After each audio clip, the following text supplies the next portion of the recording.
Hello, Carmel here. Hello, friends and fam. I am a 40-year-old, that's right, 40-year-old wife and mom of five on my journey this year to heal my relationship with food. Highest weight, 260s, in the 260s. I am 5 foot 8 inches, size triple D. If you know, you know.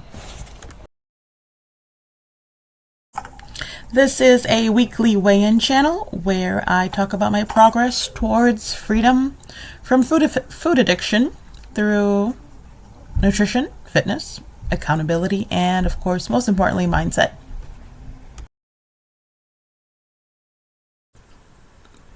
Mindset, the hardest, the most complicated part of weight loss. There's so much to talk about, but I don't know what to focus on. My mindset right now, of course, is very positive, very motivated. I lost 32 pounds using a GLP prior, and I'm still losing weight after getting off of it. It's unbelievable. It's incredible. I haven't been this weight for the last probably 7-8 years. I can see the vision in my mind's eye. I can picture myself even smaller than I am now.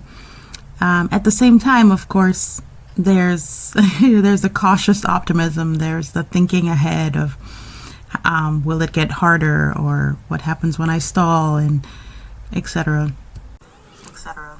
What else will I have to give up? And instead of, I know the mindset you should have is, well, look at all the things you're gaining.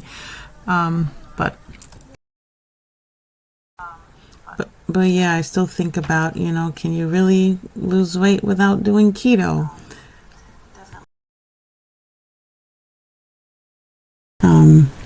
Definitely choosing to prioritize myself, which can be complicated as a working person, as a married person, as a person with kids. When I say I'm prioritizing my health, right, for me, who is definitely not superwoman, that often means that another area might not be getting enough, as much attention as it should be getting. So there's the mental energy of that, where prioritizing yourself is important, but then you have the guilt of, well, what about this? What about this? What about this? I can't do everything. And I certainly can't. I really have a lot of empathy for moms with very young kids. It is very helpful now that my kids are, getting older, and the youngest is 5. And so that really helps. As kids get older, you're able to focus a little better or give yourself more priority.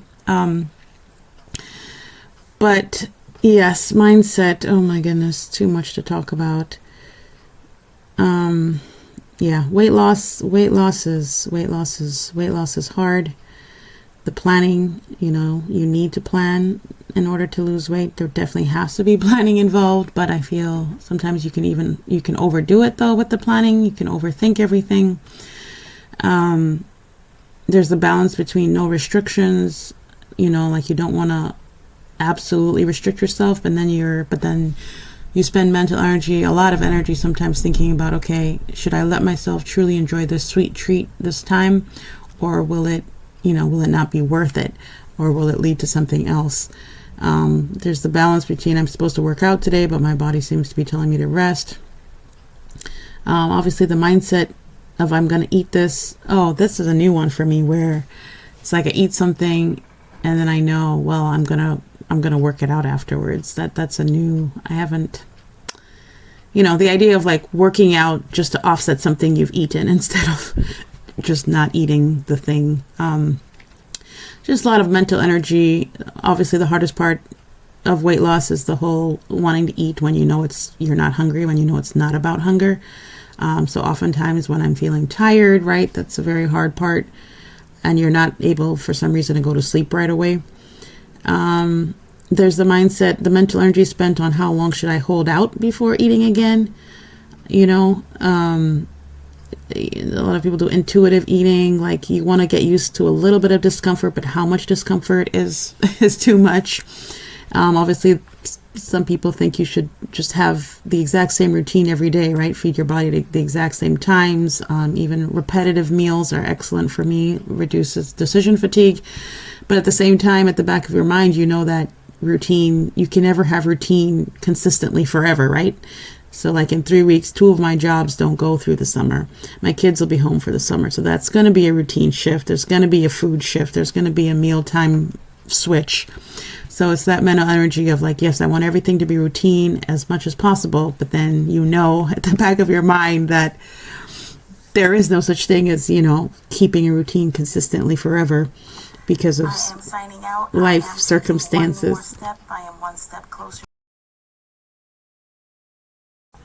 Then let's talk about the chugging of water, trying to chug all day long, even though you're not remotely thirsty.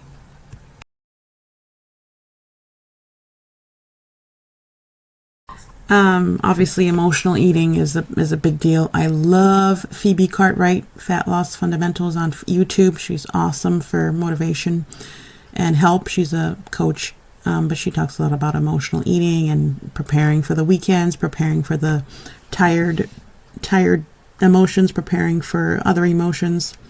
I love her. Food noise, of course, is the hardest. The obsessive thoughts about food, which interestingly enough, it fluctuates quite a bit for me. It's funny because oftentimes I do feel full these days, but then I'm always checking in. So my mind is always going, okay, am I full? Yes. And then 10 minutes later, okay, I think I still feel full, right? Yes. So it's just weird. There's still chatter in the mind, not exactly food noise, but something similar. And then, of course, sometimes there will be food noise where, you're thinking about food obsessively for no actual reason. You're not hungry. And then that also changes hour to hour. So I feel like mindset is almost best when you can when you talk live about it, like, oh, this is what's going on right now for me in my mind, or and then it can change 20 minutes later, right? 30 minutes later. Sometimes you have to wait these things out, distract yourself.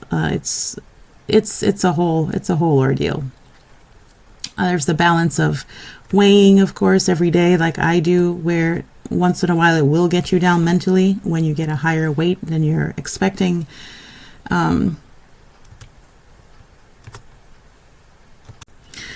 Okay, this word vomit is all over the place now. Let's just get to the weigh-in. So last week I weighed in at 216.3, and this week, or this morning actually, drum roll please, I weighed in at 213.5. Very ecstatic about that number, very excited, very motivated. Once again, it was not by any means a perfect week at all. I had carrot cake, very fatty, very sugary, I know because I made it myself. I did have a sweetened coffee again once or twice. High-fat sausages that my husband brought home. It was not the week of ideal eating. It wasn't awful, but it wasn't perfect. So I am very thrilled that I was still able to lose a little bit of weight. I am wondering exactly what to attribute it to. So maybe it's also taking out my braids. So maybe my braids for the 2 pounds too. I don't know, but I will leave you with something Phoebe Cartwright says a lot on YouTube. But basically, it's weight loss. It's not about trying to make your good days perfect or your great days perfect, right? It's about mitigating the bad days. It's about making the bad days less bad, right? Making the bad decisions not, go on and on and on and on, kind of nipping them in the bud. So that's, I think the most important for mindset is make your bad days less bad, basically. Your bad choices less bad. Instead of going overboard 2,000 calories, nip it after, 500. If you have one bad meal or one bad meal choice, don't follow it up with another bad meal. I am signing out. I am taking one more step. I am one step closer to freedom. I hope you are moving in the direction of your goals as well. Talk to you next time.